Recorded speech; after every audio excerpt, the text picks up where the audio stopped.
بسم اللہ الرحمن الرحیم۔ پچھلے اسباق میں ہم نے اس کتاب کی افادیت و اہمیت، مصنف علیہ الرحمہ کی جلالت شان اور علمی مقام سے متعلق کچھ عرض کیا تھا، اور اس کتاب کی تالیف کا جو سبب مصنف علیہ الرحمہ کے کسی شاگرد نے بیان کیا ہے، اور مصنف علیہ الرحمہ کی اس تصنیف میں ان کی کیا کوششیں رہی ہیں، کیا انہوں نے طرز رکھا ہے، اس کے بارے میں اجمالاً ذکر کر دیا تھا۔ اب یہاں سے باقاعدہ کتاب کے ابواب شروع ہوتے ہیں، کتاب کے مقاصد یہاں سے مصنف علیہ رحمہ شروع کرتے ہیں۔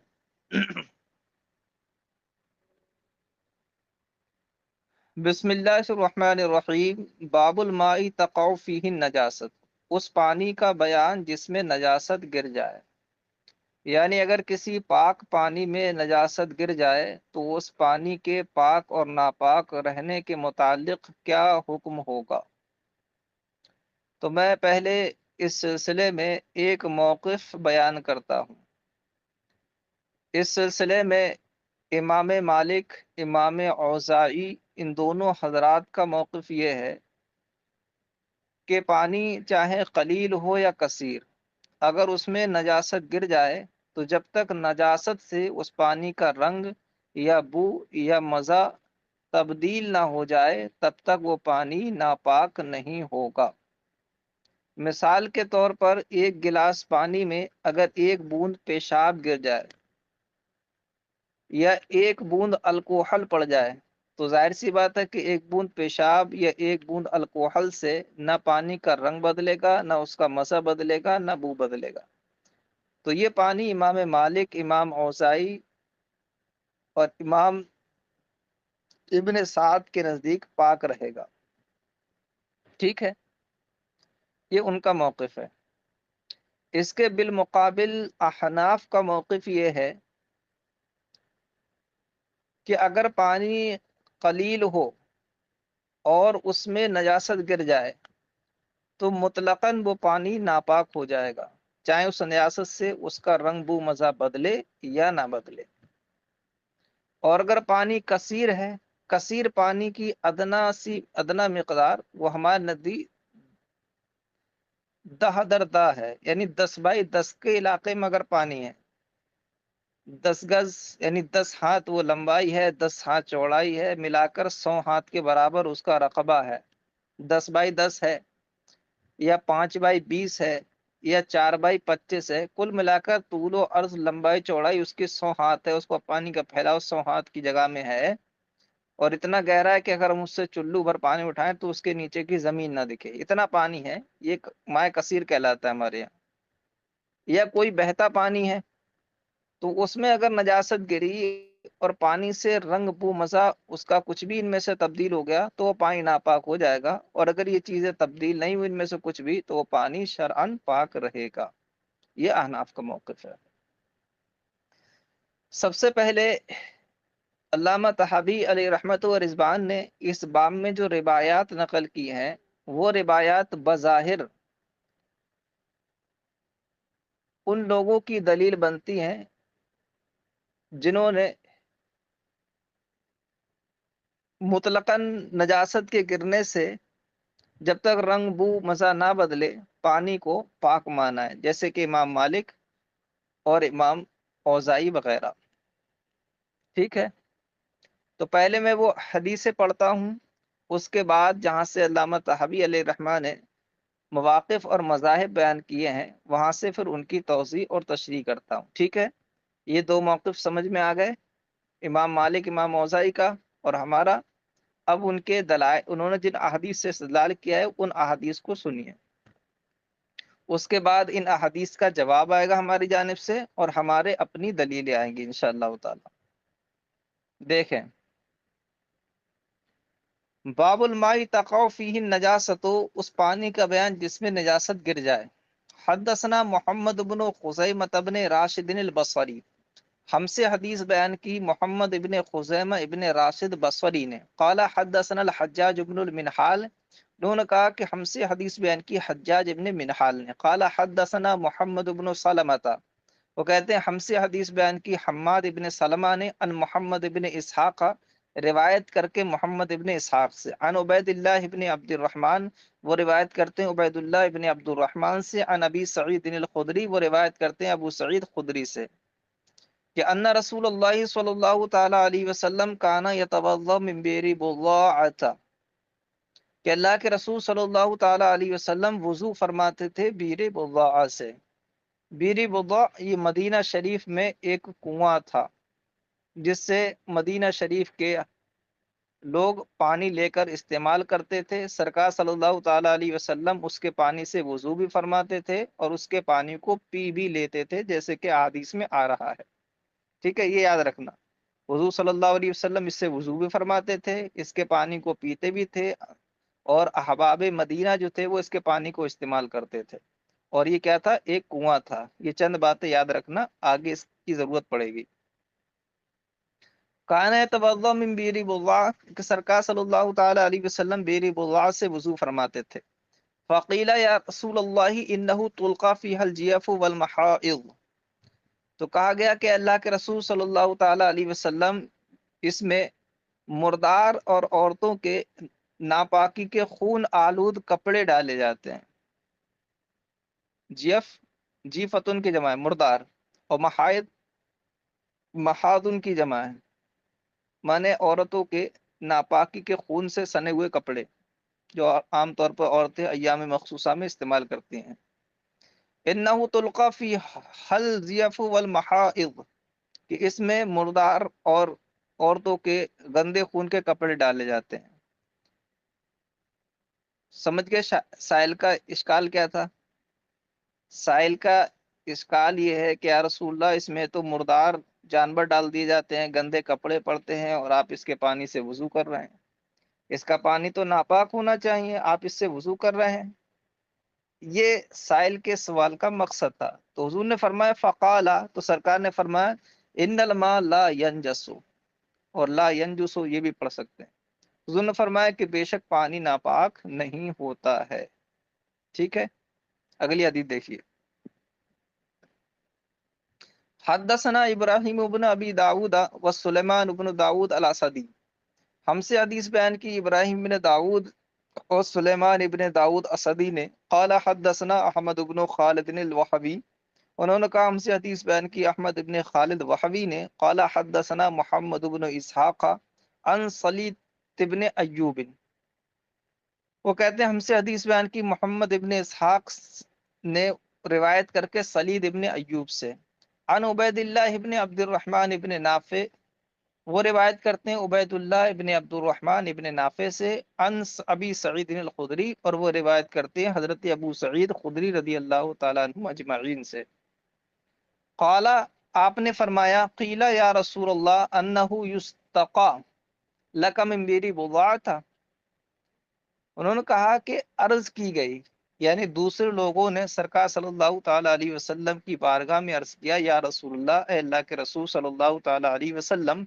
انہ یستقى لک من بئر بضاع، کہ آپ کو بئر بضاع سے سیراب کیا جاتا ہے، بئر بضاع کے پانی کو پلایا جاتا ہے، وَهِيَ بِئْرٌ يُطْرَحُ فِيهَا عَذِرَةُ النَّاسِ وَمَحَاضُ النِّسَاءِ وَلَحْمُ الْكِلَابِ، حالانکہ وہ ایسا کنواں ہے جس میں لوگوں کی گندگی، عورتوں کے حیض کے کپڑے اور کتوں کا گوشت ڈال دیا جاتا ہے، اتنی تمام ساری گندگیاں اس میں پڑتی ہیں، اور پھر بھی آپ اس کا پانی آپ کو پلا دیا جاتا ہے اور آپ پی لیتے ہیں۔ تو حضور نے فرمایا فقال ان الماء طہور لا ينجسه شيء، حضور نے فرمایا کہ پانی اپنی فطرت و طبیعت میں پاک ہے، طہور ہے، پاک کرنے والا ہے، لا ينجسه شيء، کوئی چیز اس کو ناپاک نہیں کرتی ہے۔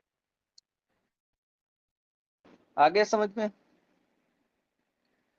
حدثنا ابراہیم قال حدثنا عیسی بن مریم، عیسی بن ابراہیم البرقی، قال حدثنا عبد العزیز بن مسلم القسملی، قال حدثنا مطرف عن خالد بن ابی نوف عن ابن ابی سعید الخدری عن ابیہ قال، ہم سے حدیث بیان کی ابراہیم نے، وہ کہتے ہیں ہم سے حدیث بیان کی عیسی ابن ابراہیم برقی نے، وہ کہتے ہیں ہم سے حدیث بیان کی عبد العزیز ابن مسلم قسملی نے، وہ کہتے ہیں ہم سے حدیث بیان کی مطرف نے روایت کر کے خالد ابن ابی نوف سے، وہ روایت کرتے ہیں ابن ابی سعید خدری سے، وہ روایت کرتے ہیں اپنے والد حضرت ابو سعید خدری رضی اللہ تعالیٰ عنہ اجمعین سے، قال آپ نے فرمایا انتہیت الی رسول اللہ صلی اللہ تعالیٰ علیہ وسلم وهو يتوضا من بئر بضاعۃ، کہتے ہیں کہ میں اللہ کے رسول صلی اللہ تعالیٰ علیہ وسلم کی بارگاہ میں پہنچا جبکہ آپ بیر بضاع سے وضو فرما رہے تھے، یعنی اس کے پانی سے وضو فرما رہے تھے۔ فقلت یا رسول اللہ اتتوضا منها وهي يلقى فيها ما يلقى من النتن، تو میں نے عرض کیا اللہ کے رسول صلی اللہ تعالیٰ علیہ وسلم آپ اس سے وضو فرما رہے ہیں حالانکہ اس میں تو ڈالا جاتا ہے جو اس میں ڈالا جاتا ہے گندگیاں، یلقا فیہا ما یلقا من النتن، یہ تعبیر اس وقت اختیار کی جاتی ہے جب معاملہ بہت بڑا ہوتا ہے، جس کی کیفیت کو بیان کرنا مشکل ہوتا ہے، تب یہ تعبیر اختیار کرتے ہیں۔ جیسے قرآن مقدس میں فرمایا القاریۃ القاریہ، دل دہلانے والی، کیا ہے وہ دل دہلانے والی، وما ادراک ما القاریہ، تم نے کیا جانا کیا ہے وہ دل دہلانے والی۔ قاریہ سے مراد قیامت ہے، اور اس کی ہولناکیاں اس قدر ہیں کہ وہ ناقابل بیان ہیں، تو اس کی خوفناکی کو بیان کرنے کے لیے اس طرح کی تعبیر اختیار کی جاتی ہے۔ تو یہاں اس تعبیر کو لا کر حضرت ابو سعید خدری رضی اللہ تعالیٰ عنہ کا مقصد یہ بیان کرنا ہے رسول اللہ اس میں اتنی گندگیاں پڑتی ہیں کہ اس کی کیفیت تو ناقابل بیان ہے، وہ پانی تو کسی طرح بھی قابل استعمال ہی نہیں، اتنی ساری گندگیاں اس میں پڑتی ہیں اور آپ اس کے پانی سے وضو فرما رہے ہیں۔ اتتوضؤ منہا، کہ آپ اس سے وضو فرما رہے ہیں، وہی یلقا فیہا ما یلقا من النتن، حالانکہ اس میں ڈالی جاتی ہیں وہ جو اس میں ڈالی جاتی ہیں گندگیاں۔ فقال رسول اللہ صلی اللہ تعالیٰ علیہ وسلم، تو اللہ کے رسول صلی اللہ تعالیٰ علیہ وسلم نے فرمایا الماء لا ينجسہ شیء، کہ پانی کو کوئی چیز ناپاک نہیں کرتی ہے۔ اگلی حدیث دیکھیے، حدثنا ابراہیم ابن ابی داؤد قال حدثنا اسبغ بن الفرج قال حدثنا حاتم بن اسماعیل عن محمد بن ابی یحییٰ الاسلمی عن امہ، کہتے ہیں ہم سے حدیث بیان کی ابراہیم بن ابو داود نے، انہوں نے کہا ہم سے حدیث بیان کی اسبغ ابن فرج نے، وہ کہتے ہیں ہم سے حدیث بیان کی حاتم ابن اسماعیل نے روایت کر کے محمد ابن ابی یحییٰ اسلمی سے، وہ روایت کرتے ہیں اپنی والدہ سے، قالت دخلنا علی سہل ابن سعد فی اربع نسوۃ، کہتے ہیں کہ ہم سہل ابن سعد کے پاس آئے 4 عورتوں کی جماعت میں، یعنی یہ 4 عورتیں آئی تھیں حضرت سہل ابن سعد کے پاس، غالباً ان کی عیادت کے موقع پر آئی تھیں۔ تو انہوں نے کہا فقال لو سقیتکم من بیر بضاعۃ لکرہتم ذالک، کہ اگر تمہیں بیر بضاع کے پانی سے سیراب کیا جائے تو ضرور تم اس کو ناپسند کرو گے۔ اب آئیں تو تھیں 4 عورتیں، اور سقیت تو کم جو ہے یہ ضمیر خطاب ہے، مذکر کے لیے آتا ہے، آنے والی تھی مؤنث، تو پھر یہ خطاب حضرت سہل ابن سعد کس سے کر رہے ہیں؟ تو شارحین نے اس کی تشریح یہ فرمائی کہ عورتیں چونکہ بالخصوص اس وقت کی عورتیں اپنے مردوں سے خالی نہیں ہوتی تھی، یعنی اگر وہ کہیں رشتہ داری میں یا کسی کی عیادت کے لیے بھی جاتی تھی تو اپنے گھر کے کسی مرد کے ساتھ جاتی تھی، تو ان کی والدہ نے تو یہی کہا کہ ہم 4 عورتیں تھے، لیکن حقیقت یہ ہے کہ ان کے مرد بھی ذمہ داران بھی ان کے ساتھ تھے، اور سال ابن سعد ان کے ذمہ داران جو مرد تھے انہی سے خطاب کر رہے ہیں، اس لیے کم ضمیر لے کر آئے ہیں، ٹھیک ہے۔ تو حضرت سال ابن سعد نے کہا کہ اگر میں تم کو بیر بضاع کے پانی سے سیراب کروں تو تم اس کو ناپسند کرو گے۔ وقد سقیت رسول اللہ صلی اللہ تعالیٰ علیہ وسلم بیدی منہا، حالانکہ میں نے اللہ کے رسول صلی اللہ تعالیٰ علیہ وسلم کو اپنے ہاتھ سے اس کا پانی پلایا ہے نا، بیر بضاع کا۔ مقصد کیا ہے؟ مقصد یہ کہ وہ اتنا سارا گندا ہے کہ تم اسے نہیں پینا چاہو گے، مگر اللہ کے رسول صلی اللہ علیہ وسلم اس کا پانی استعمال کرتے تھے۔ اگلی حدیث دیکھیے، حدثنا فہد بن سلیمان بن یحییٰ، ہم سے حدیث بیان کی فہد ابن سلیمان ابن یحییٰ نے، قال حدثنا محمد بن سعید بن الاصبہانی، انہوں نے کہا ہم سے حدیث بیان کی محمد ابن سعید ابن اصبہانی نے، قال اخبرنا شریکون، شریک ابن عبداللہ النخعی، انہوں نے کہا ہمیں خبر دی شریک ابن عبداللہ نخعی نے عن طریف البصری، روایت کر کے طریف بصری سے، عن ابی نضرہ، وہ روایت کرتے ہیں ابو نضرہ سے، عن جابر او ابی سعید، وہ روایت کرتے ہیں حضرت جابر سے یا حضرت ابو سعید خدری رضی اللہ تعالی عنہما سے۔ یہ شک رابی ہے، یہ شک رابی ہے کہ راوی کو شک ہے کہ ابو نضرہ نے اپنے اوپر حضرت جابر کا نام لیا ہے یا حضرت ابو سعید خدری کا نام لیا، یہاں راوی کو شک ہے۔ ایک وجہ اس کی محدثین نے یہ بیان کی، دوسری یہ بیان کی کہ ابو نضرہ نے یہ روایت دونوں سے کی ہے، حضرت جابر سے بھی روایت کیا ہے اور حضرت ابو سعید خدری سے بھی روایت کی ہے، تو اور جو ہے وہ شک اور تردد کے لیے نہیں ہے بلکہ وہ تنبع کے لیے ہے، یعنی یہ بتانا ہے کہ ابو نضرہ نے یہ حدیث حضرت جابر سے بھی روایت کی ہے اور حضرت ابو سعید خدری سے بھی روایت کی ہے۔ قال، حضرت ابو سعید خدری نے کہا، کننا مع رسول اللہ صلی اللہ تعالی علیہ وسلم فی سفر، کہ ہم اللہ کے رسول صلی اللہ تعالی علیہ وسلم کے ساتھ تھے ایک سفر میں، فانتہینا الی غدیر، تو ہم ایک چھوٹے تالاب کے پاس پہنچے، وفیہ جیفتن، اور اس میں مردار پڑا ہوا تھا۔ ہوتا ہے نا جنگلوں میں چھوٹے چھوٹے تالاب گڑھے سے ہوتے ہیں جن کا پانی مسافرین عموماً استعمال کر لیتے ہیں، تو کہتے ہیں ہم بھی پہنچے لیکن اس میں ایک مردار پڑا ہوا تھا۔ فکففنا وکف الناس، تو کہتے ہیں کہ ہم رک گئے اور لوگ بھی رک گئے، حتی اتانا نبی صلی اللہ علیہ وسلم،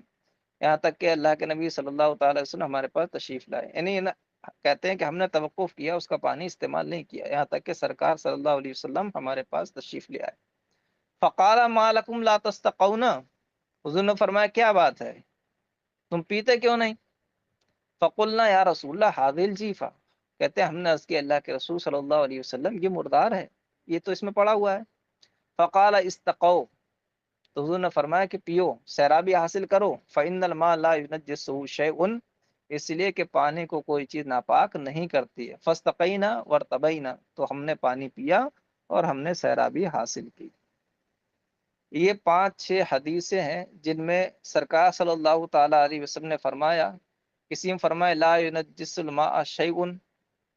کسی میں فرمایا فإن الماء لا ينجسه شيء، کسی میں فرمایا کہ الماء لا ينجس، کہ پانی ناپاک نہیں ہوتا ہے۔ بہرحال تمام احادیث میں یہ ہے کہ پانی ناپاک نہیں ہوتا ہے اگر اس میں نجاست گر جائے۔ یہی سب احادیث سے استدلال کیا ہے امام مالک، امام اوزاعی اور ابن سعد وغیرہ نے، کہ پانی چاہے قلیل ہو یا کثیر اس میں نجاست پڑ جائے گی تو پانی ناپاک نہیں ہوگا۔ ہاں اگر نجاست سے اس کا رنگ یا مزہ یا بو بدل جائے، نجاست اس میں اپنا اثر چھوڑ جائے اور اثر محسوس ہو رہا ہو، تو پھر وہ پانی ناپاک ہو جائے گا۔ قلیل و کثیر کے درمیان انہوں نے فرق کیوں نہیں کیا؟ وہ اس لیے کہ احادیث یہ جو ہے نا اپنے اطلاق پر ہے، کسی بھی حدیث میں کثیر یا قلیل پانی کی کوئی تفریق نہیں، حضور نے مطلقاً فرمایا کہ پانی ناپاک نہیں ہوتا ہے یا پانی کو کوئی چیز ناپاک نہیں کرتی، تو اس کے اطلاق کی بنیاد پر انہوں نے کہا کہ قلیل و کثیر میں کوئی تفریق نہیں ہے، ہر پانی کا حکم یہ ہے کہ وہ نجاست پڑنے سے ناپاک نہیں ہوگا جب تک کہ اس کا رنگ یا بو یا مزہ نہ بدلے۔ ٹھیک ہے،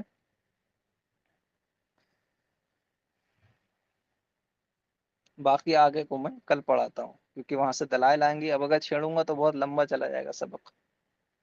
ابھی اجمالاً جو میں نے مواقف بتا دیے ہیں، یہ احادیث پڑھا دی ہیں، ان کو آپ ذہن نشین رکھیے۔